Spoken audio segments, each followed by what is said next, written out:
Good evening, and welcome to the Weird and the Wonderful with Strange Bones. That's me. And we are back, and we are going to see if we can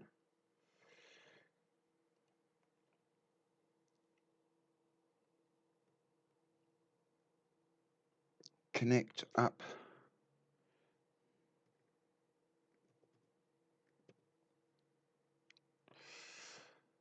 with one or another of our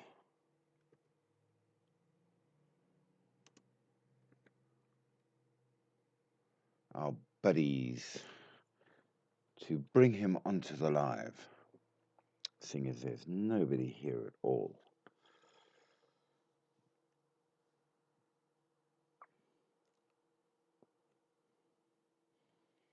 But yeah, we are going to start off as is our usual modus operandi with looking at our topic in the various countries and cultures around the world.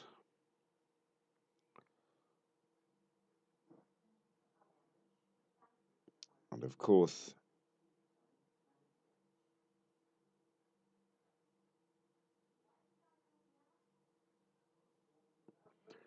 welcome, welcome. I hope you are doing well. Era, hey, how are you? I hope you're in fine and fabulous form. Welcome to another of our weird and wonderful lives. And we are carrying on with what we have been doing for a bit with aliens and things, unless we get properly distracted and wander off down a rabbit hole, as we do sometimes. Huge thanks for the likes there. That is very kind of you, Macro.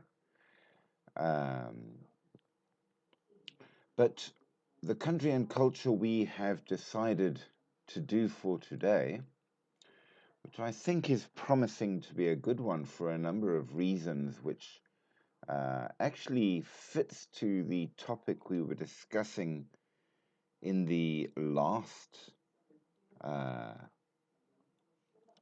live,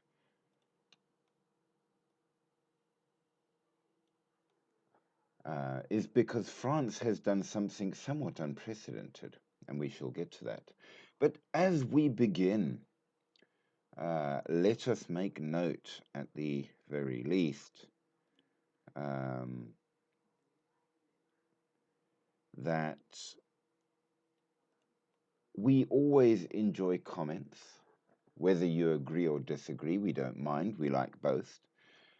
We also, obviously, always enjoy likes, shares, subscribes, and all of the good things that go along with that, because it makes the channel go. But we do have one rule, which I will remind you, and that is be polite. We dislike it if people are not polite, simply because that spoils it for everybody else. And so if anybody is rude, we will do what we do with all people who are rude and give you the boot. So just be warned on that. But other than that, we like discussion, we like agreement, we like disagreement, we like engagement. So France, France, France, France. An interesting country to be sure. And it has quite a long history of UFOs, or more formally, as they seem to insist these days, UAPs. Really, it makes no difference whatsoever, does it?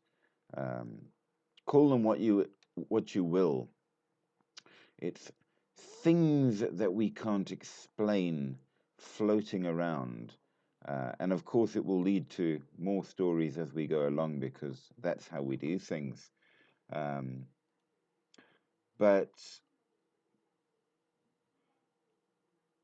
there's a number of interesting updates that has been done.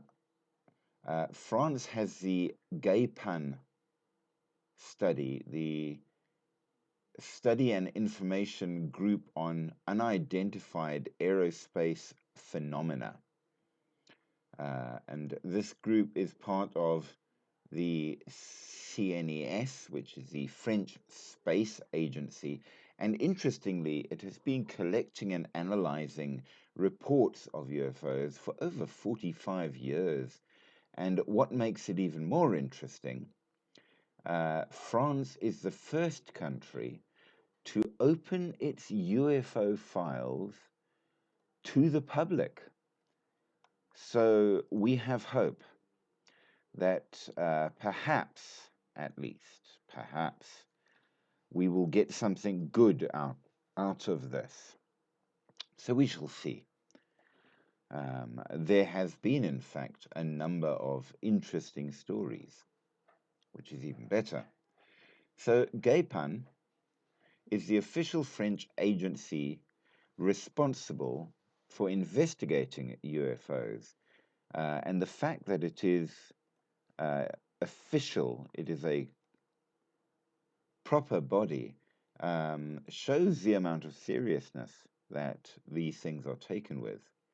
They gather witness accounts, conduct surveys, publish studies, and manage their findings on a public website. So, any of you guys that are fluent in French, go and check it out for us and tell us what you think.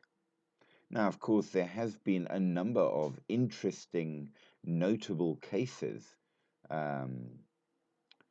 that have occurred in France, including things like the Valençol UFO incident in 1965 and the Tronçon-Provence case in 1981. And we will look at both of those because that's what we do, and discuss the implications. But the most interesting part, which I'm going to bring up to you right now, is the fact that one of the big discussions that we had in the last live, which really did go quite a long way and was quite a fascinating discussion, was the implications of what it will actually do to society if aliens are definitively proved real. And the general agreement, if you will, was that quite a large portion of the world society will probably lose their pip. It will certainly have a lot of backlash. And this might be the reason, in part, why a lot of these studies and details have been, in fact, kept secret.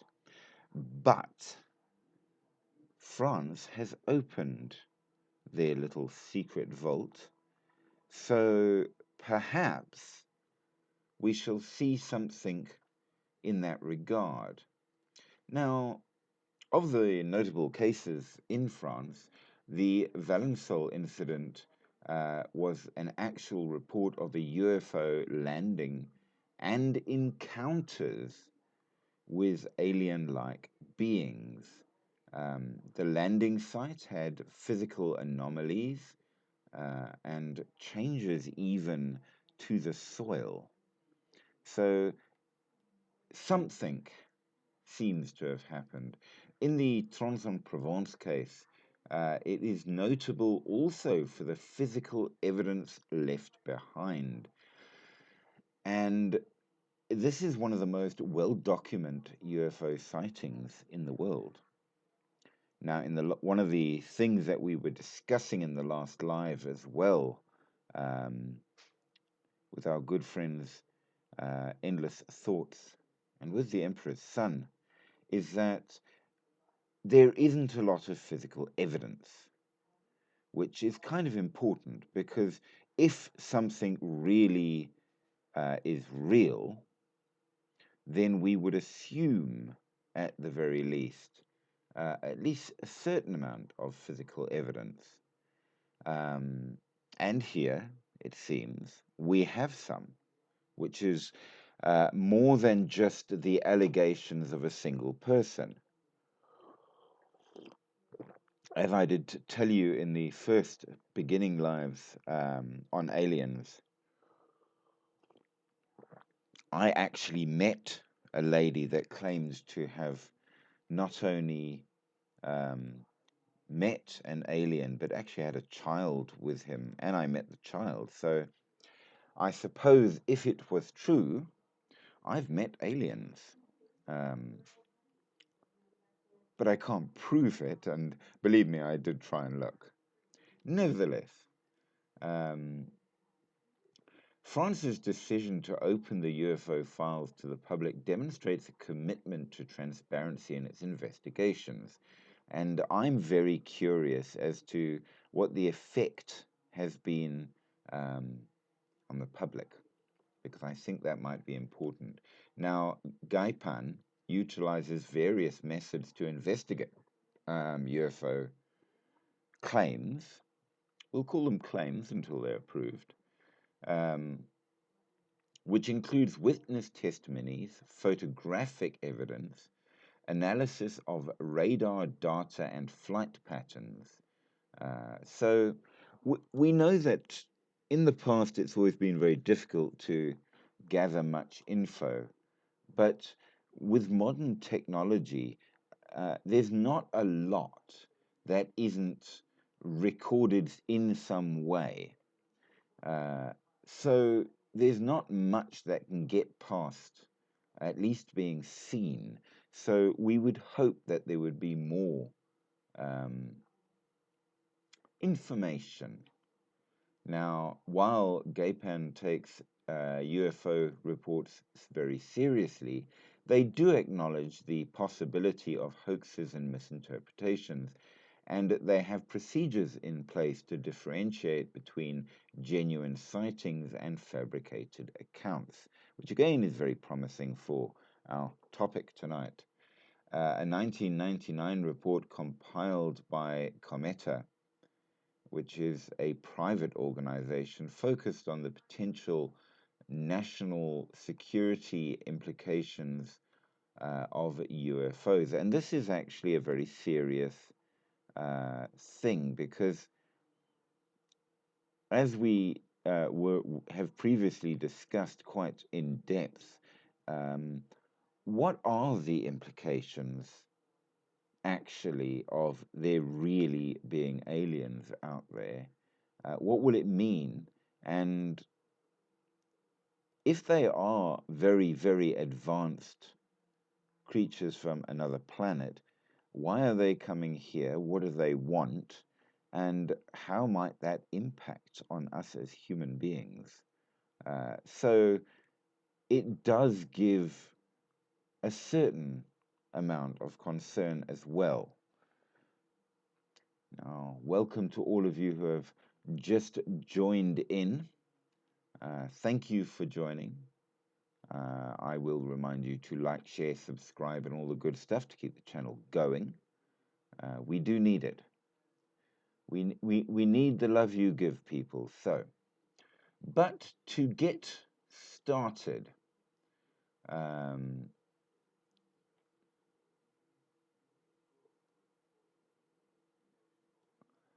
it says in our little research that France takes UFOs very, very seriously. And this is important, I think. And it means that at least there's a reasonable possibility that they'll do a proper job of examining things, which I think is fantastic. Now, in France, Gaipan, the Study for Information Group on Unidentified Aerospace Phenomena, has been investigating UAPs or UFOs for 45 years.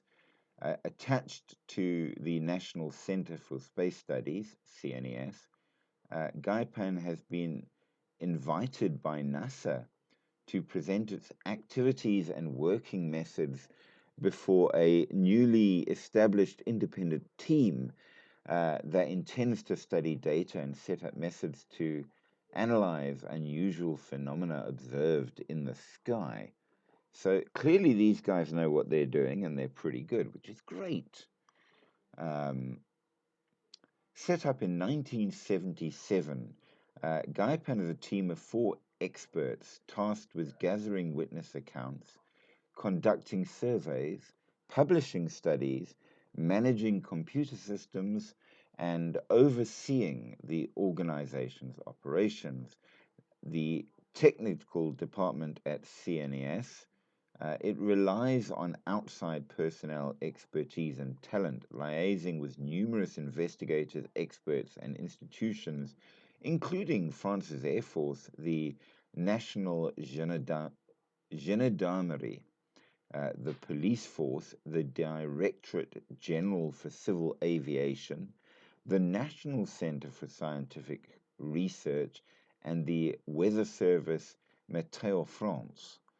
So these guys are serious. They're doing a proper job, which is great. The existence of a UFO force in France has entered the country's popular imagination in recent years, and they have obviously taken this to books and television and films, all about what the French call omnis, which is the French term for UFOs.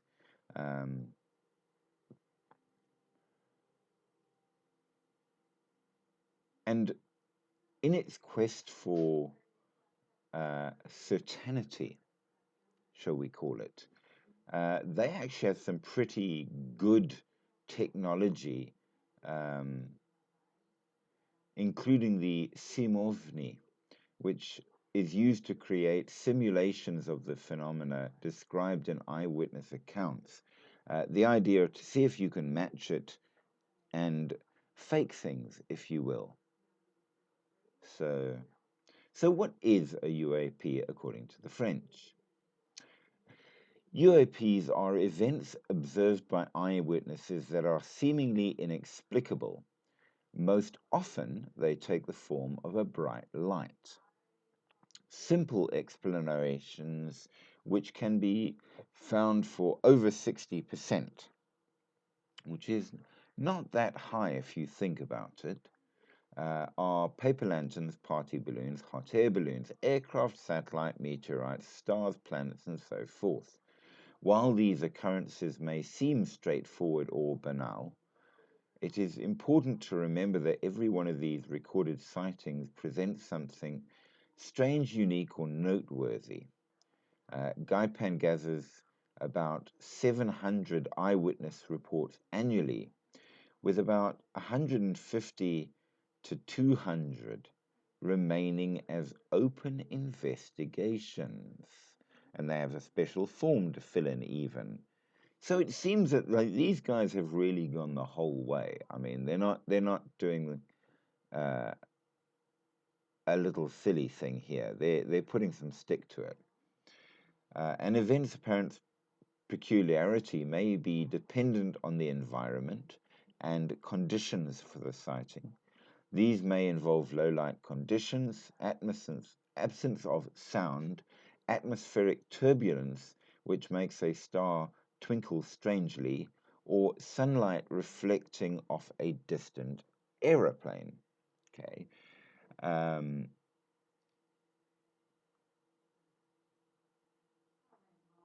There are more spectacular sightings, such as the appearance of meteorites breaking in the atmosphere.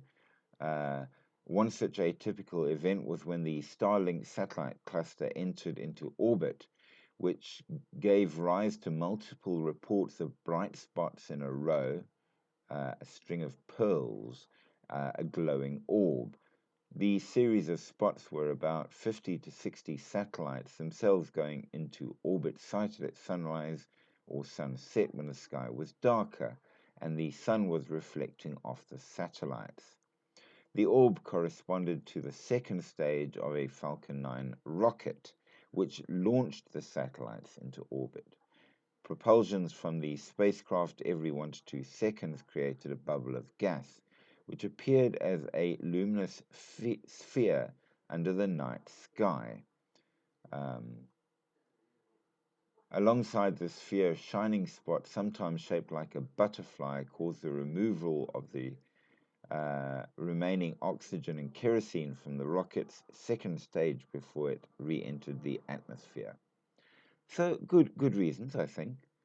UFO reports can also be the result simply of misinterpretation. An amateur astronomer might capture a high-quality image of a bright flash in the sky, but popular astronomy apps would not possess enough data to offer an explanation.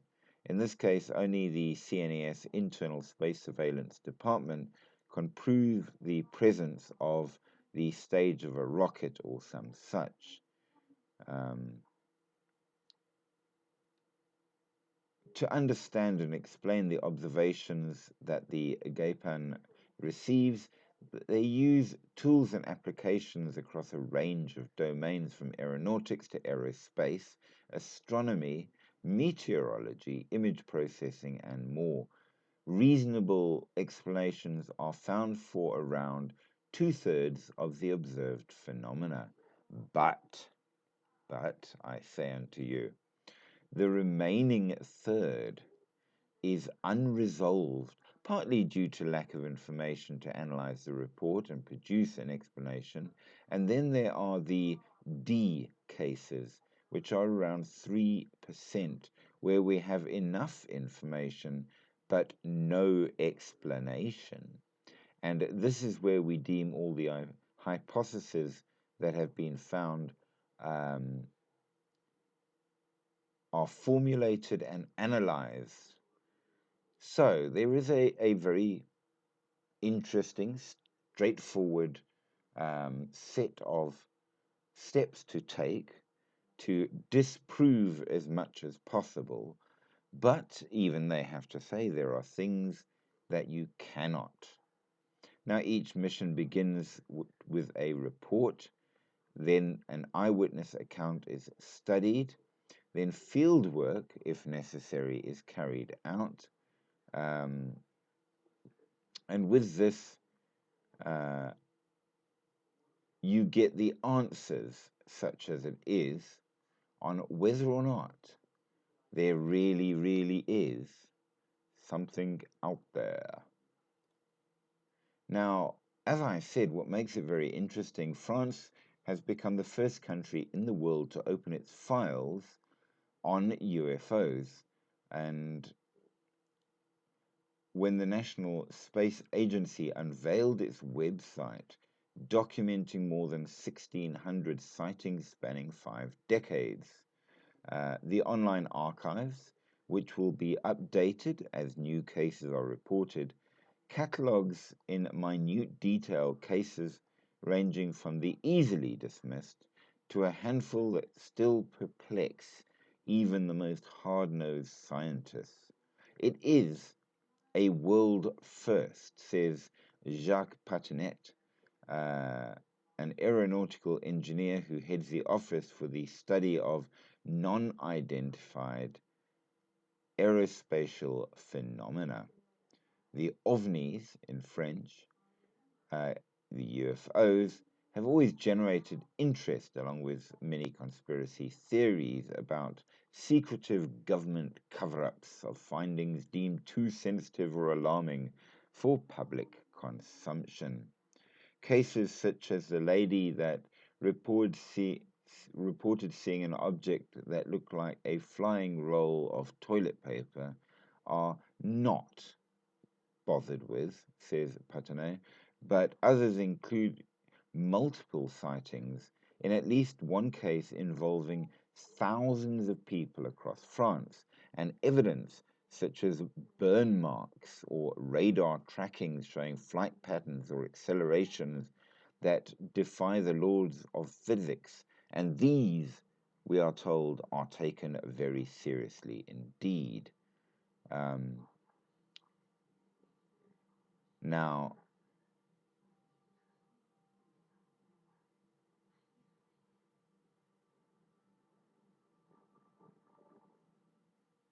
an interesting comment was made at the unveiling. The Type D, as they're called, I don't know what the D stands for, but perhaps we will find out as we go along.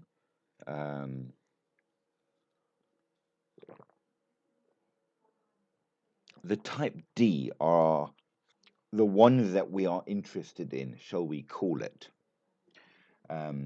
Despite good or very good data and credible witnesses, we are confronted with something we can't explain. On January 8th, on 1981, outside the town of Trans in Provence, in southern France, for example, there was an actual meeting with aliens. And this is one of the ones that they say they have never been able to properly explain. Flashing lights seen by nearly 1,000 witnesses on the 5th of November in 1990, by contrast, was simply a rocket fragment. So there's good ones and there's bad ones.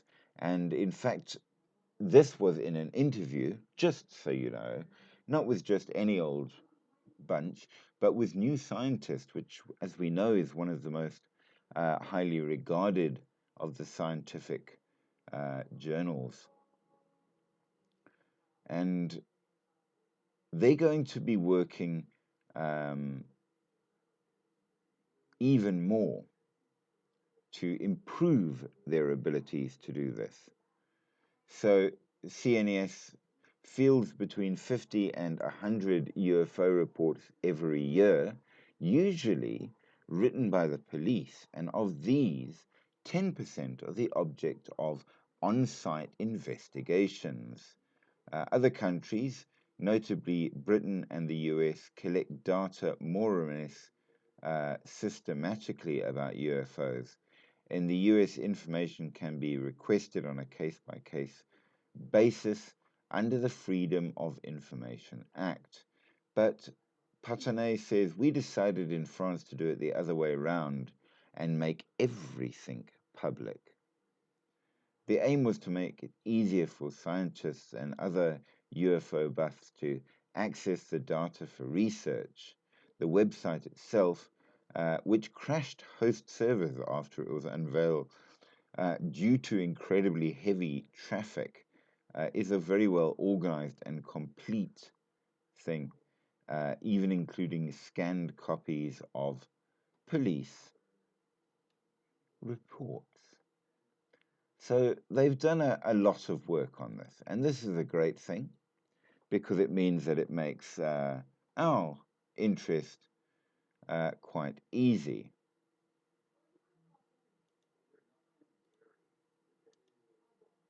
Now, the French stories, of course, that we are most wanting to look at begins in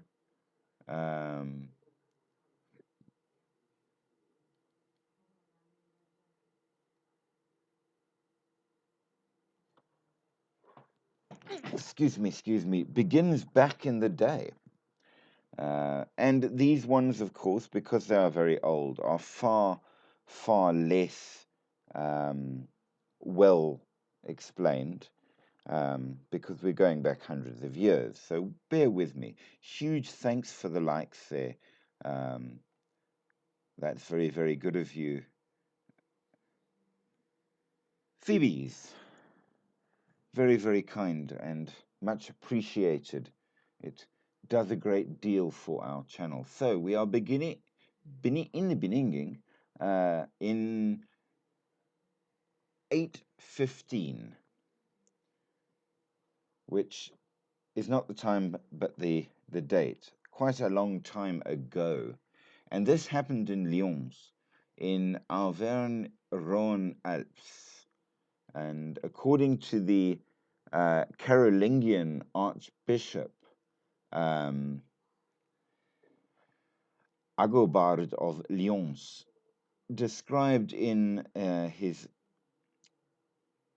text the De Grandine et Tonitruis.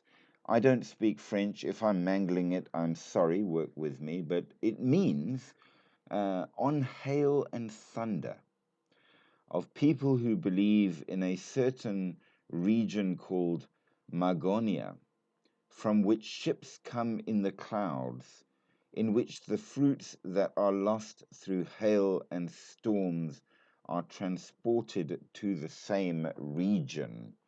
I'm quoting from his text.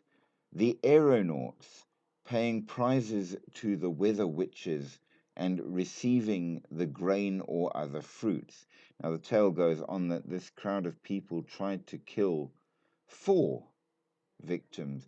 Deluded by this folly so profound, we saw many in a human assembly present 4 people, 3 men and a woman, as prisoners who were supposed to have fallen from these ships. These kept them in bonds for several days, and finally, as I said, brought them forward in our presence to be stoned to death. But the truth prevailed, and after much discussion, those who had presented them were put to shame according to the prophetic word, just like a thief is put to shame when he is caught.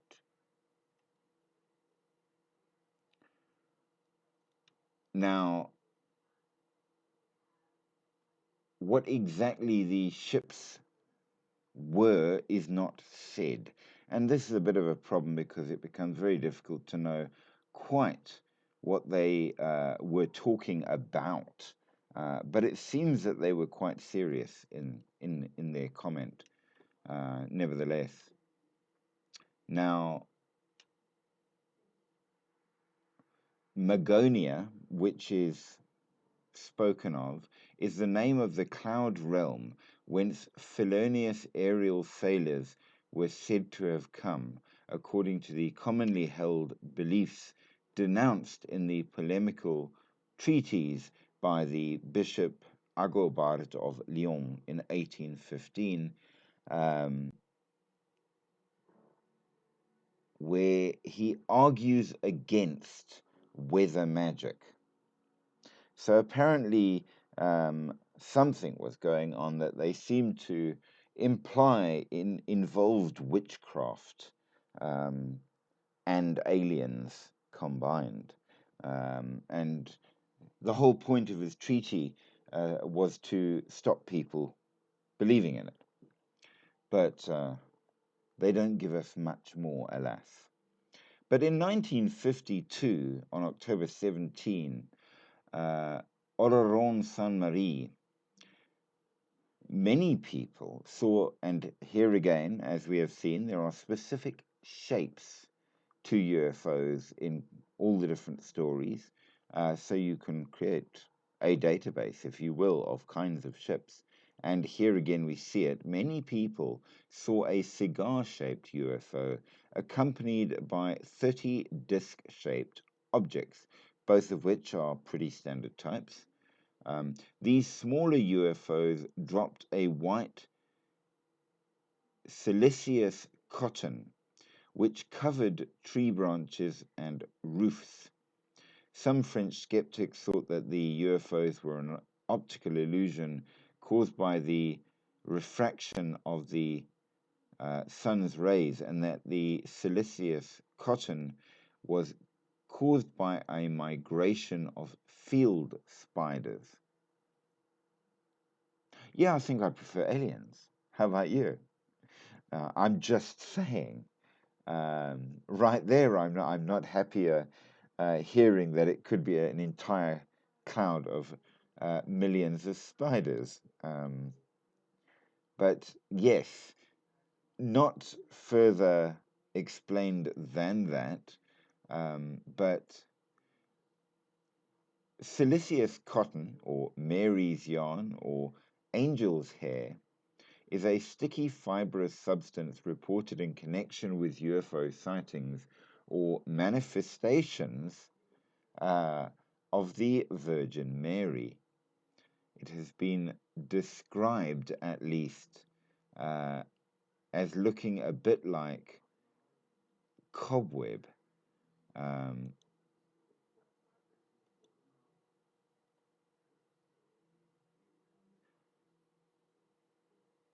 I'm not really sure how to take that, but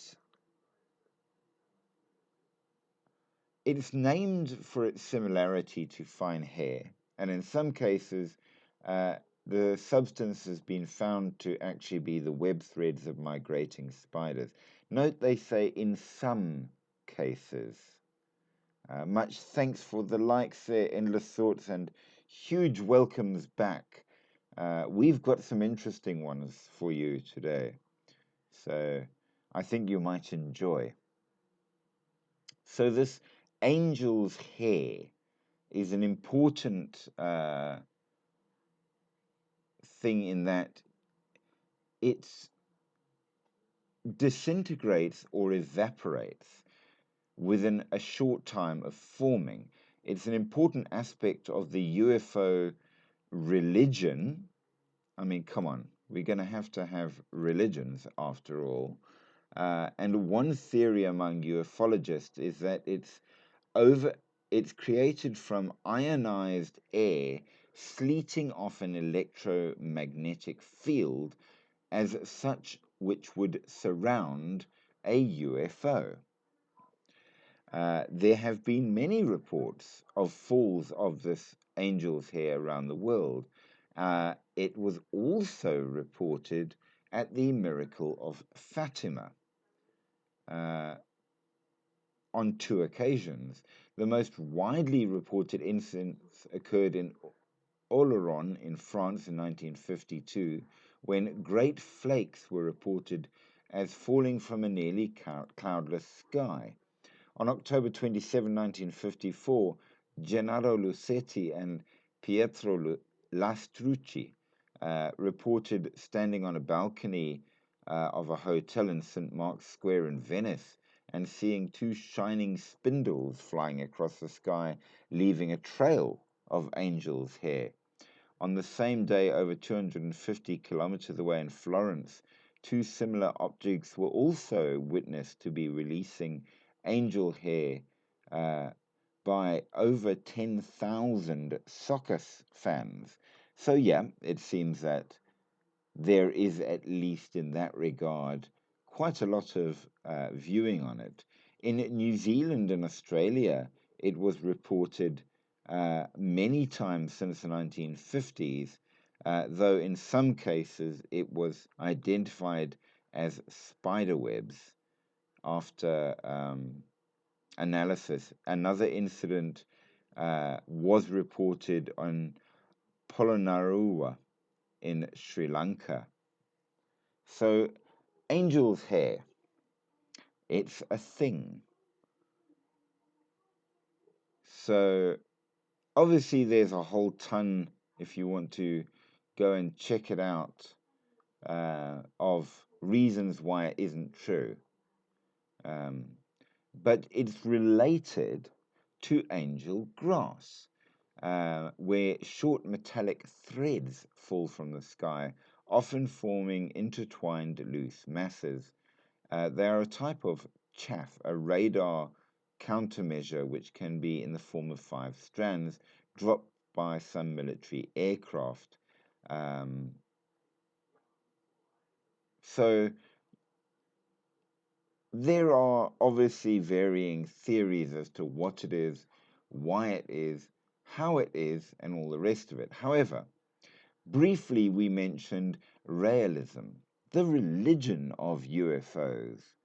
And you got to love it because the Raelian symbol is a Star of David with a swastika inside it. It's a UFO religion founded in the 1970s in France by Claude Vorilhon, also known as Rael. Scholars of religion classify Raelism as a new movement. The group is formalized as the International Raelian Movement, IRM, or less formally, the Raelian Church. It teaches that an extraterrestrial species known as the Elohim created humanity using their advanced technology. It is an atheistic religion, and it holds that the Elohim have been historically mistaken for gods, but throughout history, they have created 40 Elohim human hybrids who have served as prophets, preparing humanity for news about their origins. Among them are Buddha, Jesus, Muhammad, and Rael himself is the 40th and final prophet.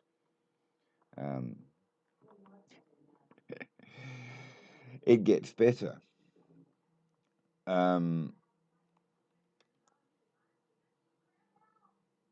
Raelists believe that since the atomic bombing of Hiroshima in 1945, humanity has entered the age of apocalypse, thank you, Marvel, in which it threatens itself with nuclear annihilation.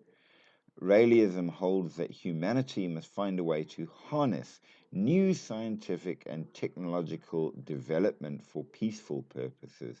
And then when this has been achieved, the Elohim will return to Earth to share their technology with humanity and establish an utopia. To this end, Raelians have sought to build an embassy for the Elohim that incorporates a landing pad for their spaceship. They engage in daily meditation, hope for physical immortality through human cloning, and promote liberal ethical systems with a strong emphasis on sexual experimentation. That had to come in, didn't it? You just know it had to come in. So there you go, endless thoughts. Maybe that answers the thing we were discussing. We were created by aliens that we thought were gods. It goes on quite a lot. It is among the largest of the UFO religions in existence. So they have now got churches, if you will, all over the world. So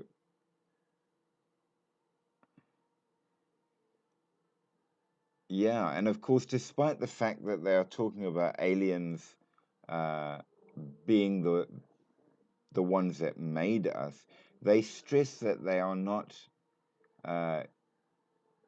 ufologists. I don't know about that. I'm not sure about that.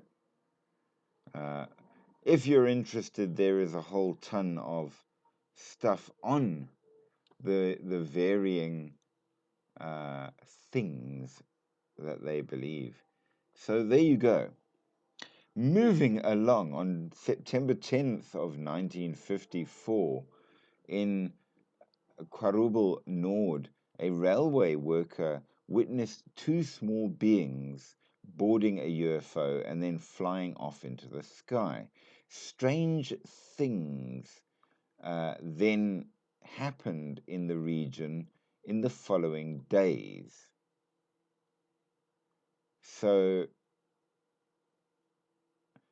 Quarubel is a commune in the Nord department in northern France, if you are wondering.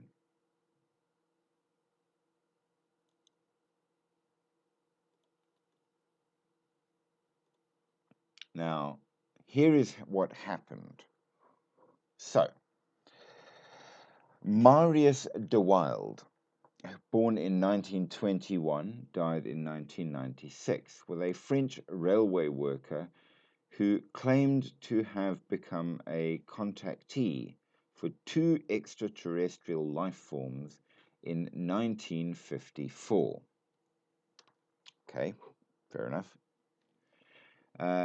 De Wilde, a railway guardian, lived in a house by the tracks close to the station at Quarubel Nord.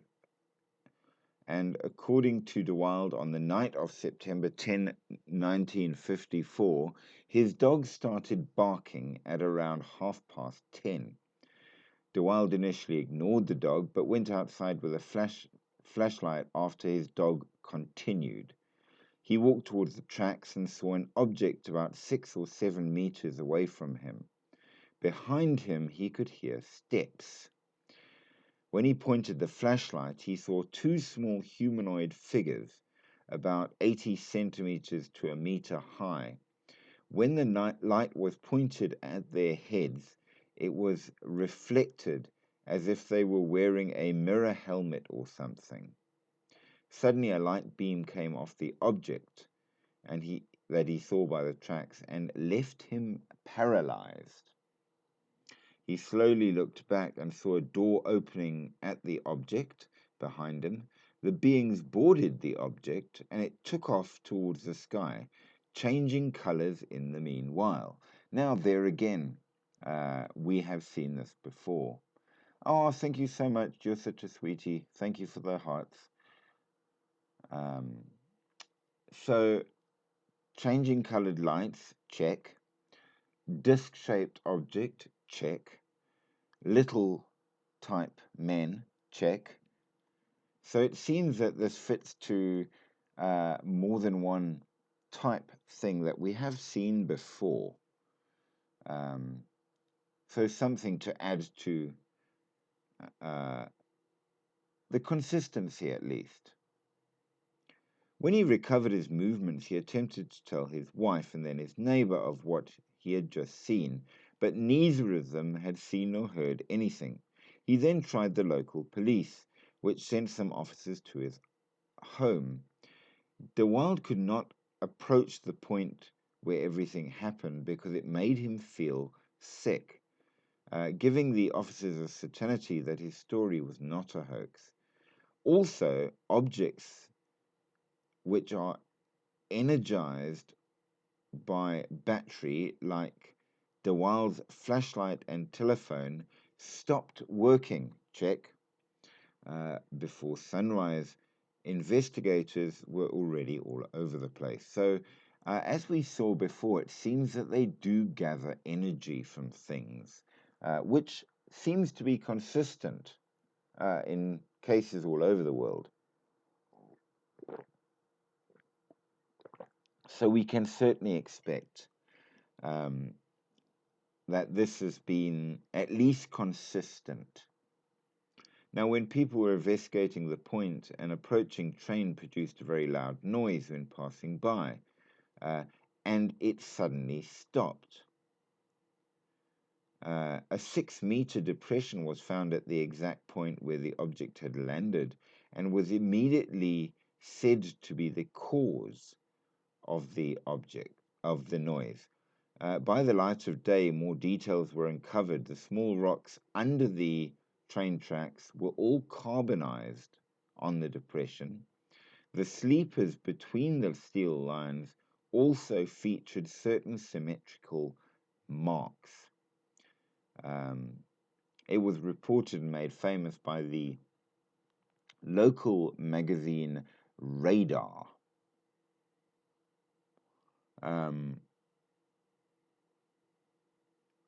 Now, here's where things go a little sad. Following the incident, there were other occurrences. De Wilde suffered from respiratory problems. His dog died 3 days after the encounter. 3 cows in nearby farms were found dead, and the autopsies revealed that their blood had been completely and inexplicably removed. Also, several local people claimed sightings of objects and creatures similar to the ones witnessed by de Wilde. That's a fairly detailed thing right there. Vampire aliens, it seems.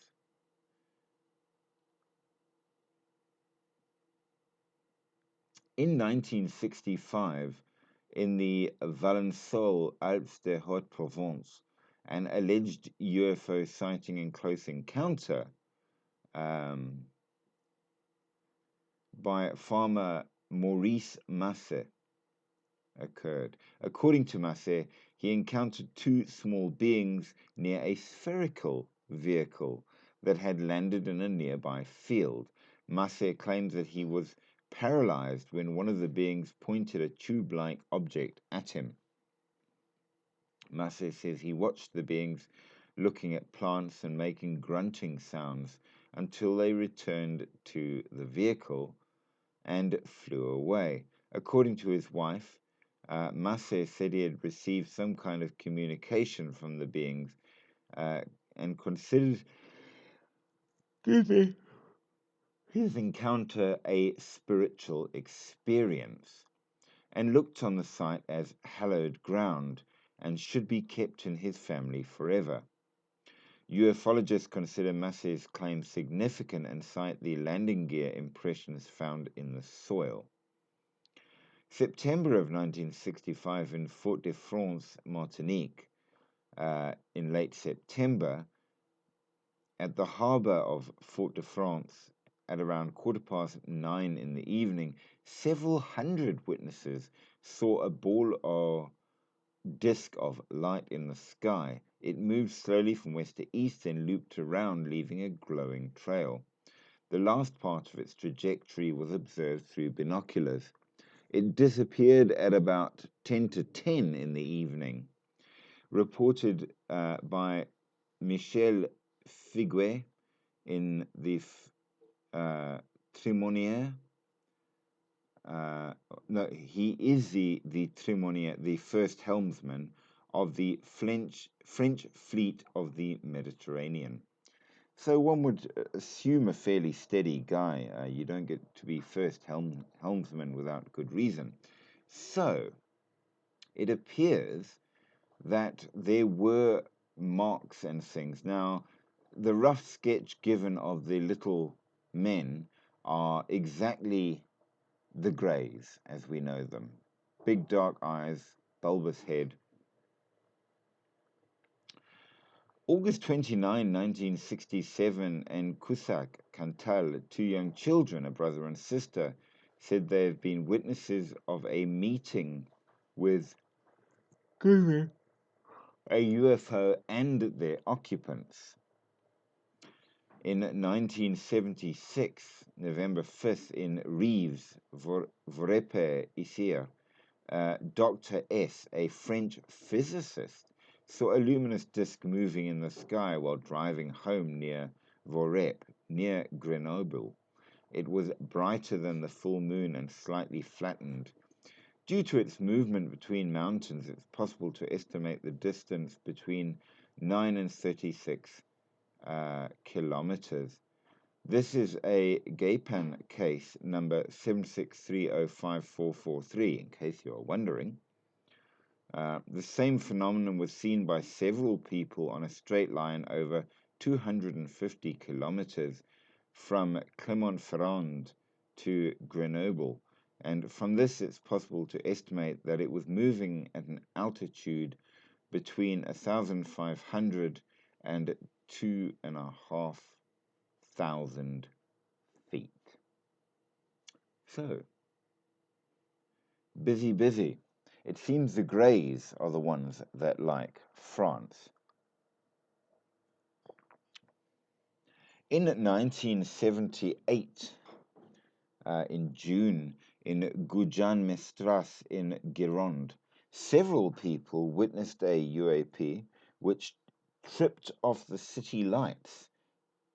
The case was investigated by both GAPAN and the local police. And again, we have when aliens turning up the power goes. So it seems that this is what they require, and indeed, Endless Thoughts, you were quite correct. They are here for a reason, and it does appear to be some kind of refueling. In 1981, in Aix-en-Provence, in Var, January, you had the Aix-en-Provence case, where material traces were left behind. And we're going to jump across to that case and have a look at it. So this is a UFO case claimed to have left physical evidence in the form of burnt residue on a field. The event happened on the 8th of January 1981 outside the town of Aix-en-Provence in the French department of Var. It is described in Popular Mechanics as perhaps the most completely and carefully documented sighting of all time.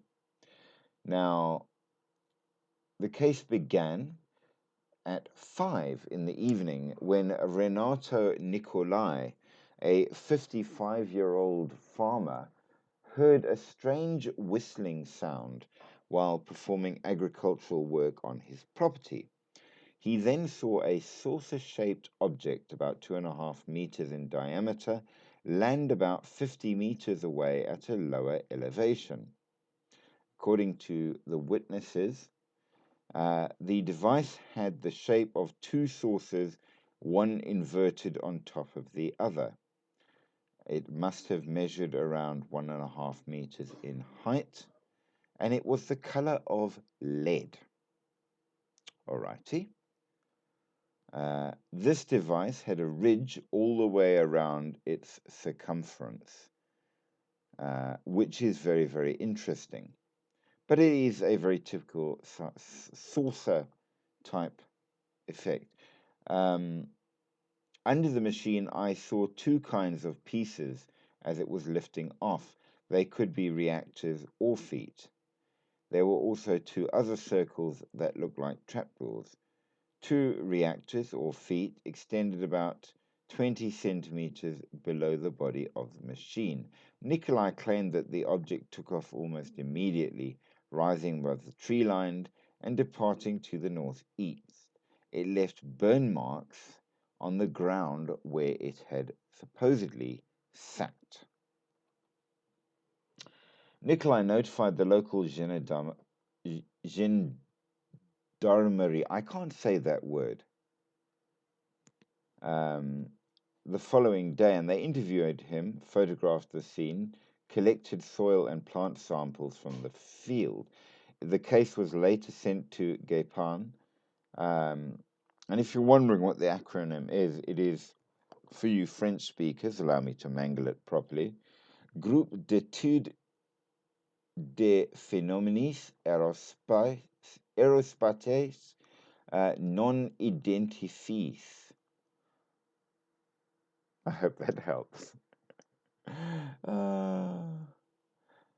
The analysis of the evidence said that the ground had been compressed by mechanical pressure of about 4 to 5 tons and heated to between 300 and 600 degrees centigrade.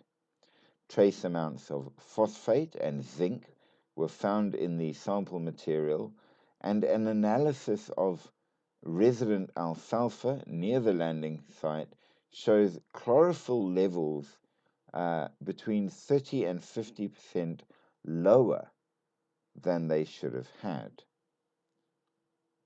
Nicolai had initially believed the object to be an experimental military device. The close proximity of the site to the Canjuez military base makes such a theory quite plausible. However, GEPAN's investigation focused on the conventional explanations such as atmospheric or terrain causes for this particular thing. Despite a joint investigation by GEPAN and the gendarmerie, which lasted, get this, for 2 whole years. They never found an explanation. Now, obviously, there are people who have critiqued it. The police said that the traces which appeared on the active road looked like tire tracks from a car. This was dismissed by Gepan because of the sole witness said otherwise. Physical traces shown on the picture are not perfect circles, and in fact there are 2 more or less semicircles crossing over each other. Also, the triangular shape does not coincide with the description of the UFO made by Nicolai. In an interview with French television, Nicolai confirmed that there were vehicles passing by on the road at the time of the sighting. However, and this was the reason that I spent the time I did explaining Gepan and their methodology, they really do put quite a lot of effort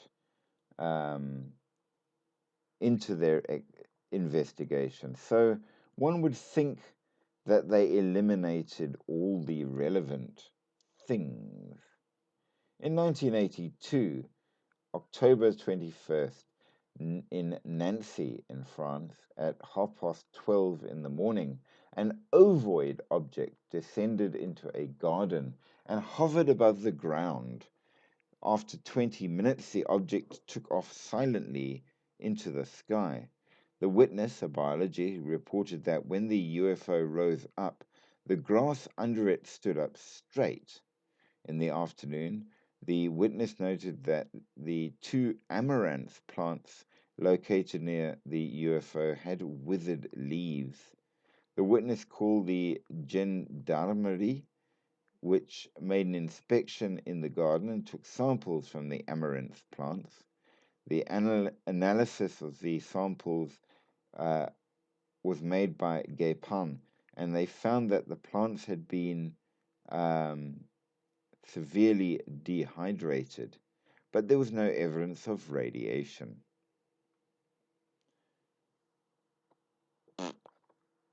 There you go. There's a good start. Now, in our next one, we need to look at what evidence we can take away from these encounters that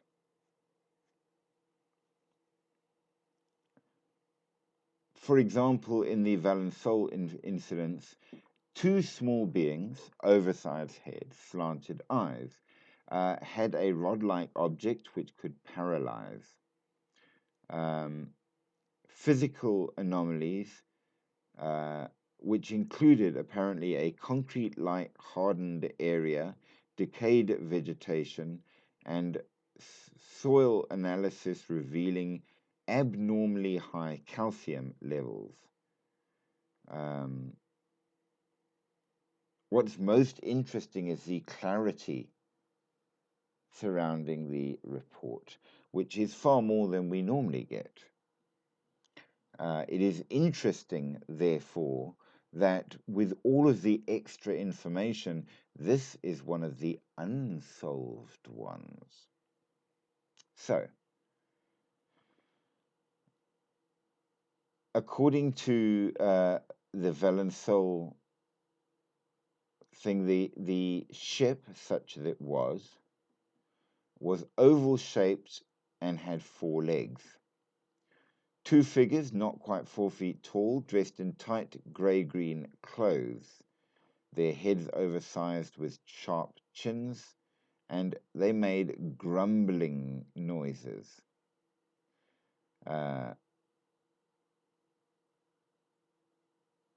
Recovering from being shot by the paralysis beam thing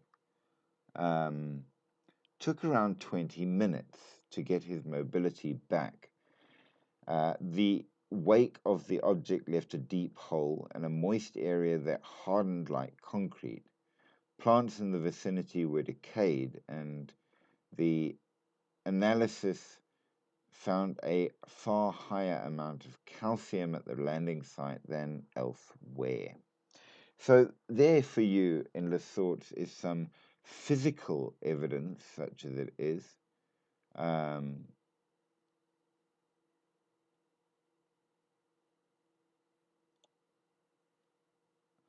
In the Trans-en-Provence case,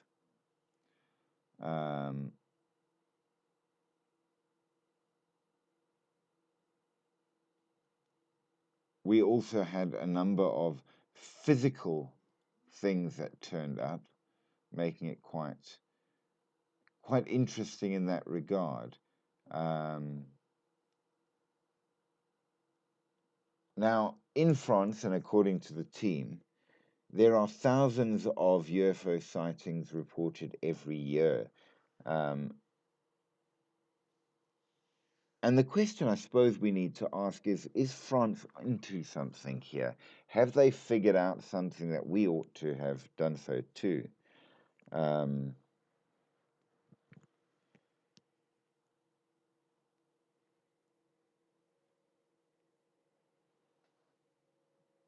It is the biggest space agency in Europe that France has.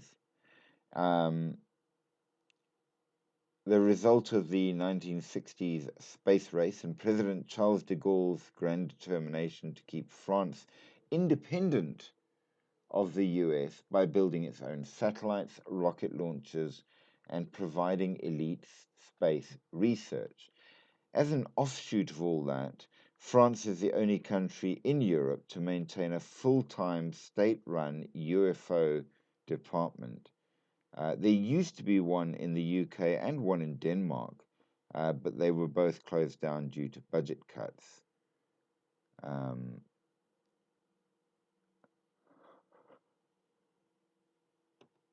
Excuse me.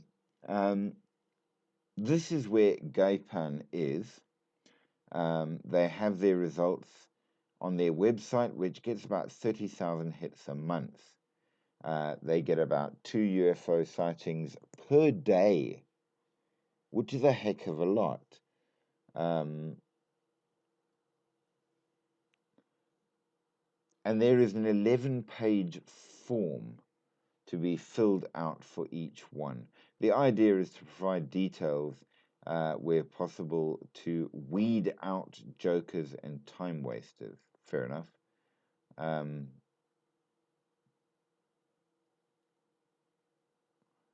They are very well informed through the varying other government departments, which includes radar, flight plans, and all the rest of it, which helps, I would imagine.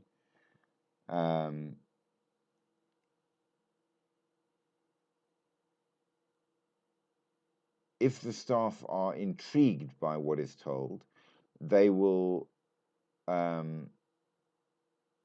contact the local police first to ask whether it can be considered credible, and even check with neighbors to see if the viewees. Oh, make some for me. Coffee time. It's always coffee time in Les Thoughts. You must know this. Make some coffee for me.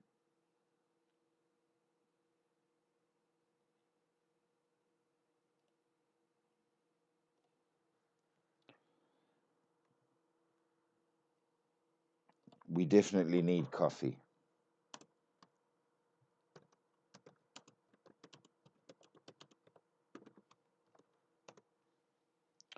But yes, in that regard, they will check if people have been partying, drinking, smoking something other than a cigarette. Fair enough. Fair enough.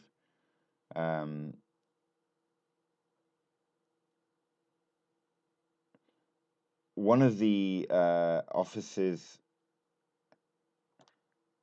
houses archives going back as far as the 1950s, with all kinds of strange things, from weird accounts to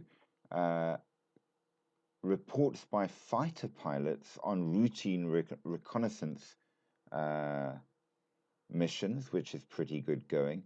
Interesting. There's a really cool picture here, which I am going to try to put up. I promise nothing. I do not have great deal of success, but this one apparently comes from their offices, and I just like it. I'm going to say that I just like it. It's a cool picture, and you deserve to see it too. Or suffer it, depending on how you look at it. um,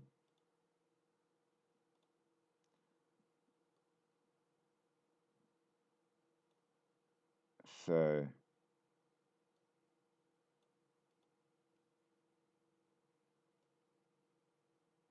dum dum dum dum.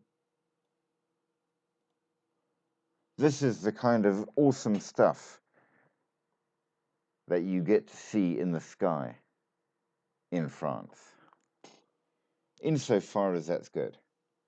So, yes, there is a UFO for you that was spotted. They do say that they have made a very, very important effort, which most other countries do not, that they have never covered up a UFO sighting ever, no matter what. There are plenty of photographs on the site of strange lights, circular forms caught on camera, a white ring shape above Marseille.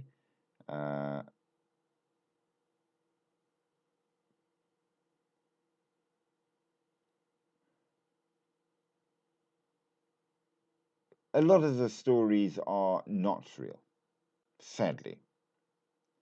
Um, some of them have proved to be other things, um, but some of the sightings are pretty cool. There's one there that they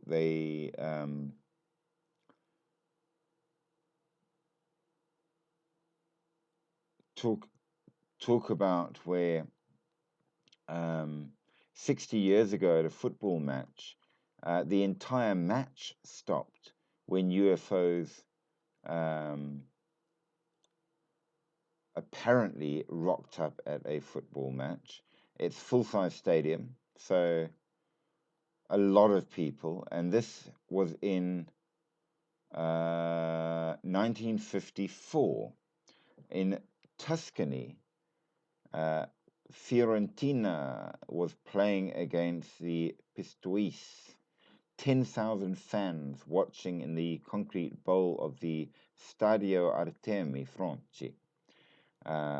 But just after half time, the stadium fell silent. A roar went from the crowd. Nobody was watching the match. All standing looking at the sky, fingers pointing. Even the players stopped playing. One of the footballers on the pitch was Argiccio Magnini, and he was something of a legend at the club and had played for Italy in the 1954 World Cup. He says, I remember everything from A to Z. It was something that looked like an egg moving slowly, slowly, slowly.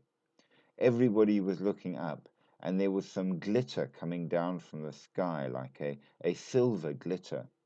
We were astonished. We have never seen anything like it before. We were absolutely shocked. Play was suspended, and among the crowd was Gigi Boni, a lifelong Fiorentina fan. I remember clearly seeing this incredible sight, he says, and his description differs ever so slightly from Mangini's. They were moving very fast, and then they just stopped. It lasted a couple of minutes. I would describe them as looking like a cigar. They just reminded me of a Cuban cigar, the way they looked. Boni says he has spent many years, reliving that day in his mind. I think they were extraterrestrials. I have no other explanation I can give myself. Another one of the players who was there to see was a chappie by the name Romolo Tucci. Still sprightly in his 70s, he agrees. In those years, everybody was talking about aliens, everybody was talking UFOs, and we all had the experience. We saw them directly for real. The incident at the stadium cannot simply be interpreted as mass hysteria. There were numerous UFO sightings in many towns across Tuscany that day, and over the days that followed, and according to some eyewitnesses' accounts, a ray of white light was seen in the sky coming from Prato, north of Florence. Another man relishes the chance to speak about this day is Roberto Pinotti, president of Italy's National UFO Center, and he says that the players and the public were stunned. At the time, the newspapers spoke of aliens from Mars. Of course, now we know that it's not so, but we may conclude that it was an intelligent phenomenon, a technological phenomenon, and a phenomenon that cannot be linked with anything we know on Earth. He is also intrigued by the strange material that fell from the sky. It is a fact that at the same time that the UFOs were seen over Fiorentina, there was a strange sticky substance falling from above. Uh, this is what in English you call angel hair. The only problem is, after a short period of time, it disintegrates. As a 10-year-old boy, he witnessed the phenomenon himself. I remember, in broad daylight, seeing the roofs of the houses of Fiorentina covered in this white substance for 1 whole hour, and like snow, it evaporates. No one knows what the strange substance has to do with UFOs. He even managed to get a photograph of this strange, fluffy substance, which looks like cotton wool or cobwebs. Um, it's very hard to collect because it disintegrated on contact, but some people were determined to find out what it was. One of them, of course, was a journalist at La Nazione, the late Giorgio Battini. In 2003, he told an Italian television program, Voyager, how that day he received hundreds of phone calls about the sightings. From the offices at La Nazione, in the center of town, his own view of the sky was blocked by the cathedral, so he went to the top of the newspaper's building to see what everyone was talking about. The 81-year-old recalled seeing shiny balls moving fast towards the dome of the cathedral. Battini ventured out to investigate, and he came across a wood outside the city that was covered in the white fluff. He gathered several samples by rolling them up on a matchstick and took them to the Institute of Chemical Analysis at the university in Florence. And when he got there, he found others had done the same. The lab, led by respected scientist Professor Giovanni Canari, subjected the material to spectrographic analysis and concluded that it contained the elements boron, silicon, calcium, and magnesium, and that it was not radioactive. So,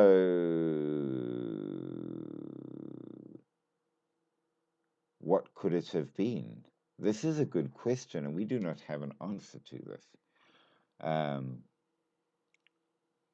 Unfortunately, this didn't provide any conclusive answers, and the material was destroyed in the process of testing it.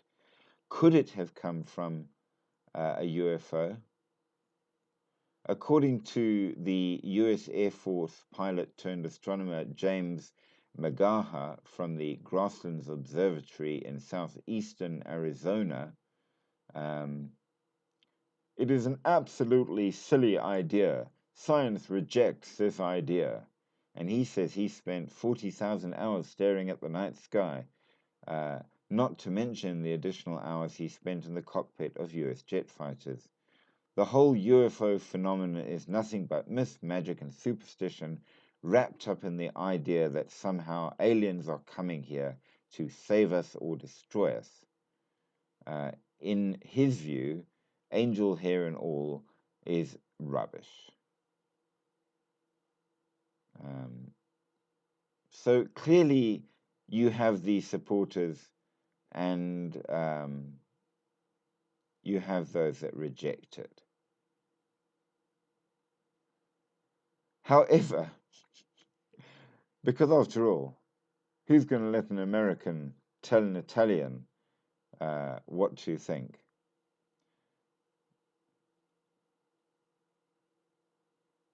The theory is backed up on his side, he says, but according to Pinotti, who was there and saw it, of course I know about the migrating spiders hypothesis. It's pure nonsense. It's an old story and a stupid story. He says the chemical analysis of the angel hair sample shows us spider silk is a protein, an organic compound containing nitrogen, calcium, hydrogen, and oxygen, not the elements reportedly found in the samples Bettini and the others brought to the university. 60 years on, the chances of determining the cause of the incident are absolutely slim. I wouldn't trust any reports of old and strange events like this unless I'd seen the data, says Philip Ball. He agrees that the elements said to be observed in angel's hair don't tally with the spider theory.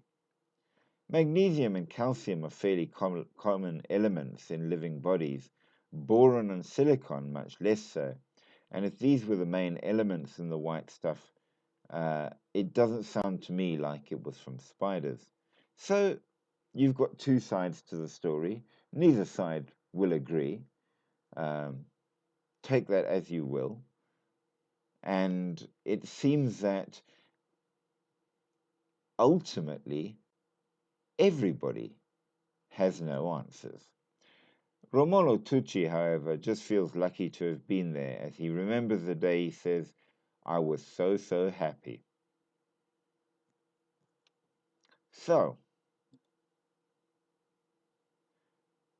the next interesting thing is a report from Cometa. Cometa is unofficial in its report, 1999. The French Association Comité d'études approfondies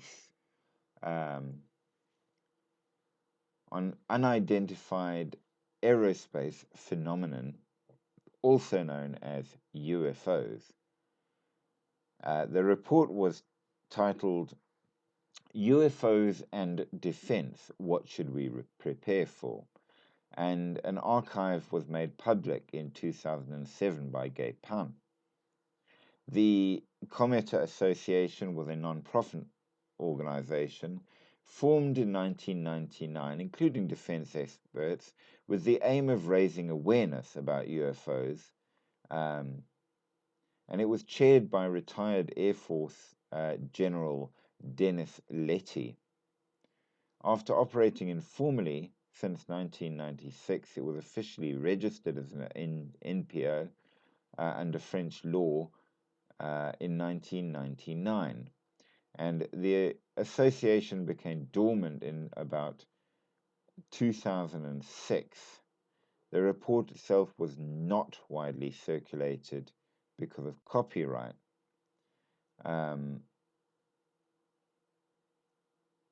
We can tell you this. The report was divided into 3 parts with a conclusion. Case studies of French and foreign UFO incidents investigated over a period of about 60 years, with the focus on aspects related to national defense. There were a number of both military and space science type people in the thing. Thank you for the likes to the live, Drian Berger. I appreciate greatly. What it found, for better or for worse, there is an almost certain physical reality of completely unknown flying objects displaying extraordinary capabilities that current science cannot explain. This is based on documented performance of UFOs, especially those in cases where radar data has been got. The extraterrestrial hypothesis appeared to be the most probable or credible explanation, even if not scientifically proven. The report clearly differentiated between the reality of UFO phenomena and the notion of extraterrestrial visitors, which it says to date is still a hypothesis. Fair enough. Fair enough.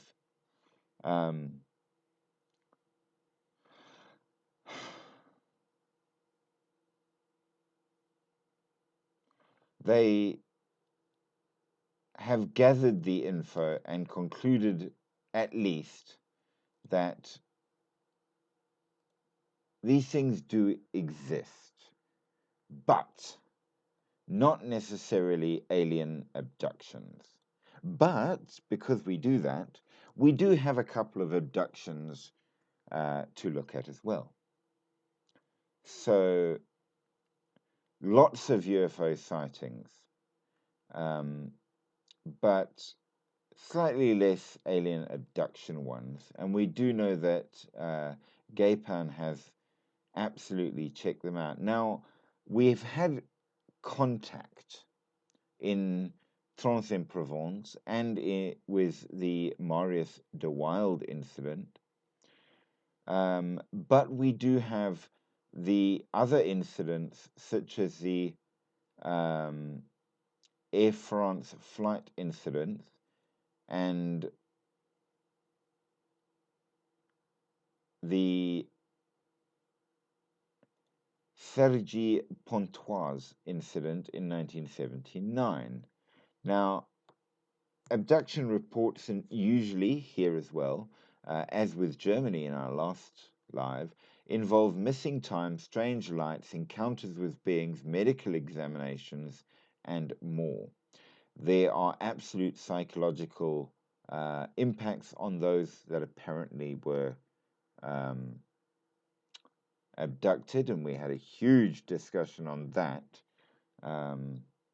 But they say that at least Gaypan says they haven't had definitive proof of extraterrestrial beings and alien abductions yet, which is fair enough. Now, we've gone over the Marius de Wilde incident, but I do think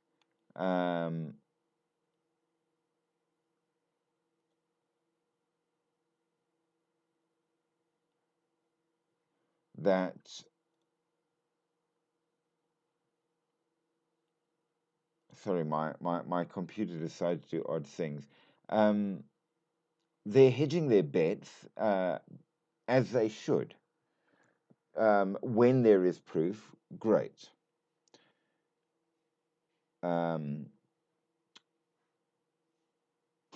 The Valençol incident, absolutely physical evidence, yes, of a something.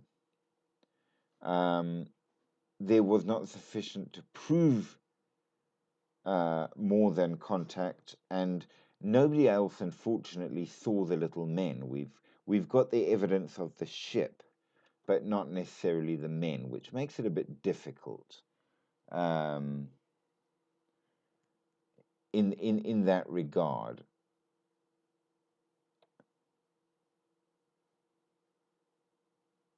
We know that at times the ships are supposed to cause crop circles. maybe. We know that they do seem to have heat.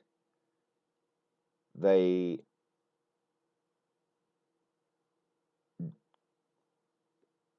damage the ground where they land in that regard.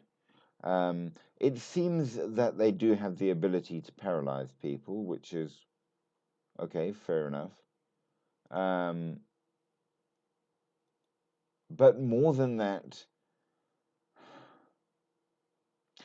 it's very frustrating, but there isn't enough evidence of the actual aliens. And I'm holding out hope for an alive in the which we are going to be doing in the future, which will include the Roswell incident, because apparently there they got an alien, and I would like to know more specifically about that. Now, UFOs, lots of. Alien abductions, no. It seems that we are not so lucky, at least not in France, as to get information on that specific. But nevertheless, the UFOs alone have been very, very interesting, and I think that we have learned quite a bit. Now we have a question from String Perret. What's in your opinion, is the most realistic adaptation of an alien in a film? Okay, if we are to go by the most common depiction, I'm going to. Have you ever seen the movie Close Encounters of the Third Kind? I'm going to go with that. That to me seems to be the one that fits best. While it would be a lot more exciting to have one of the other ones, I don't necessarily think so. However, I'm going to tell you a very, very strange story in regards to aliens. My aunt, who I've never met, and I don't really know, is an actress in Hollywood, Sarah Douglas, and she was in the original Alien series V. She was the villain, by the way.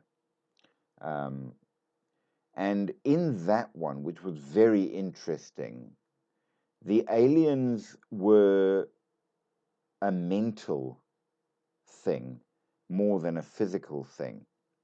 They were like almost a parasite-y thing. And they overtook the minds of certain people. So the people would still look, so if it took over me, it would still look exactly like me. I would act like me and all the rest of it for the most part. So it's very difficult to tell whether or not an alien has taken me over or not. But then, of course, I would secretly go about what the aliens were here to do, which was obviously for the movie not very good, which made it very interesting. But it also added another side to the whole idea of what an alien might be, which, again, Endless Thoughts, with whom we had a huge discussion in the last live about this very topic. What would aliens look like? And maybe that, in fact, is an answer. What if they didn't look like anything?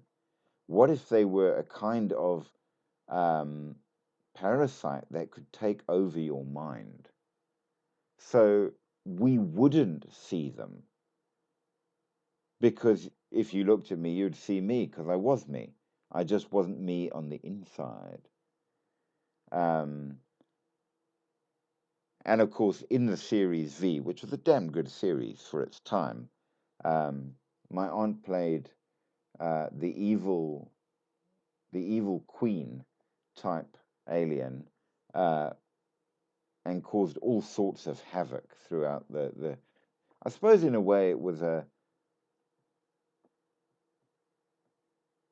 single season series. It wasn't a mini series, it was longer than that. But it was a pretty cool one to watch.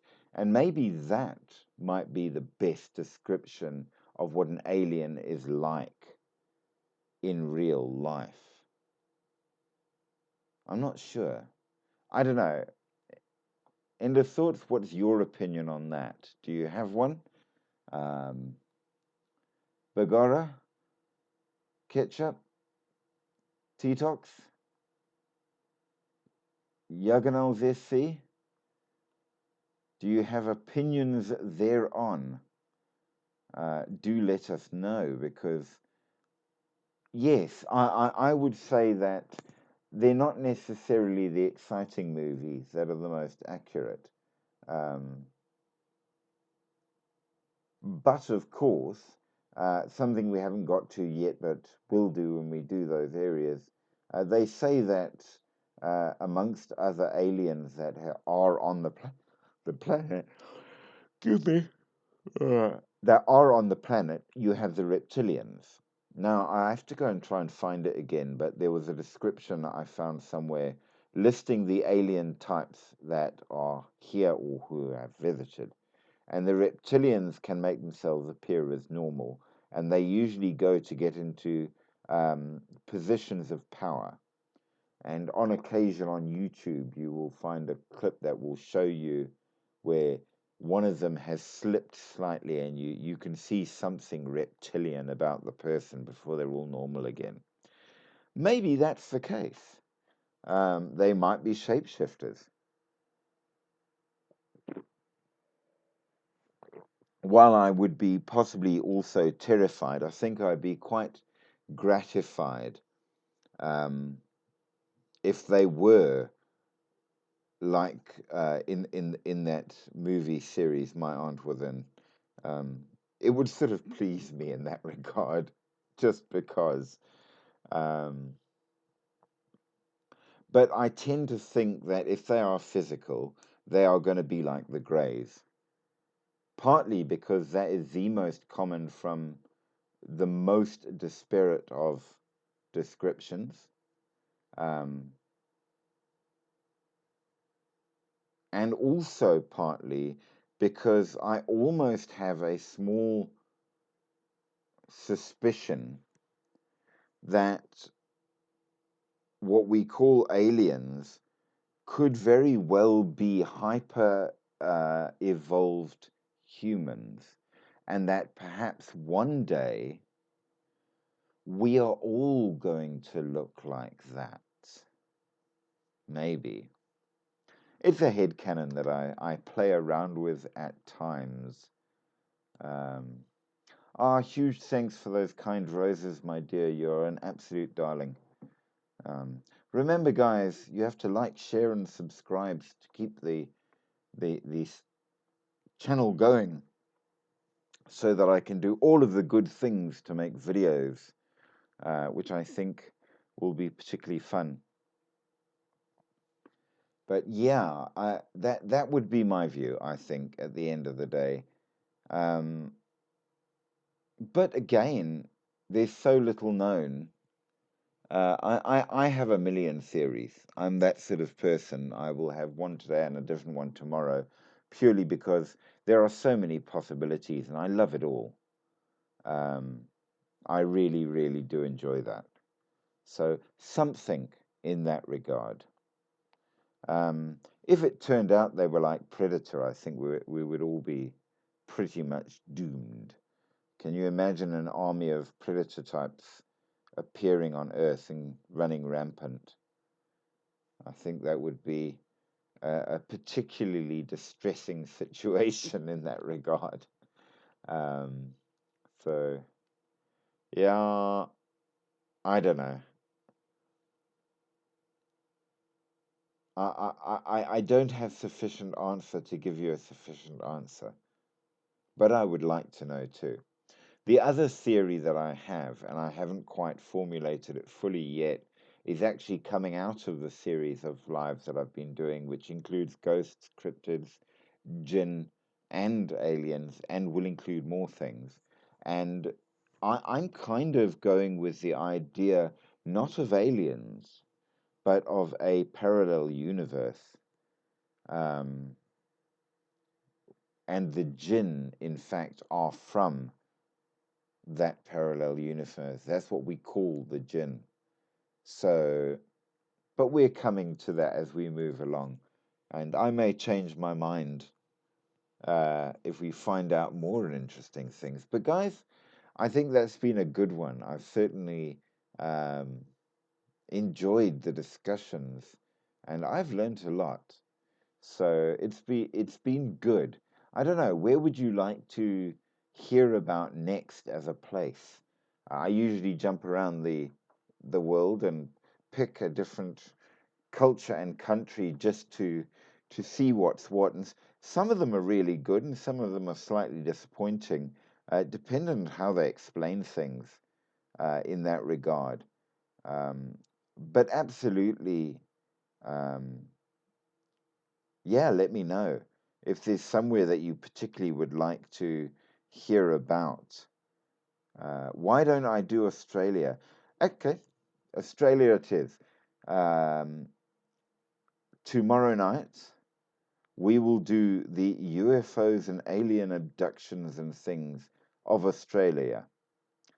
You shall have that, so you can join me then.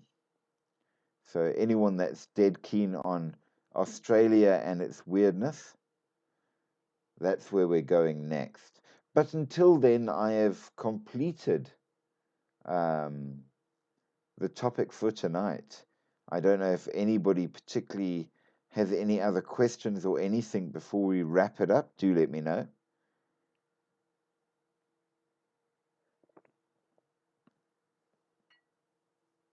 No?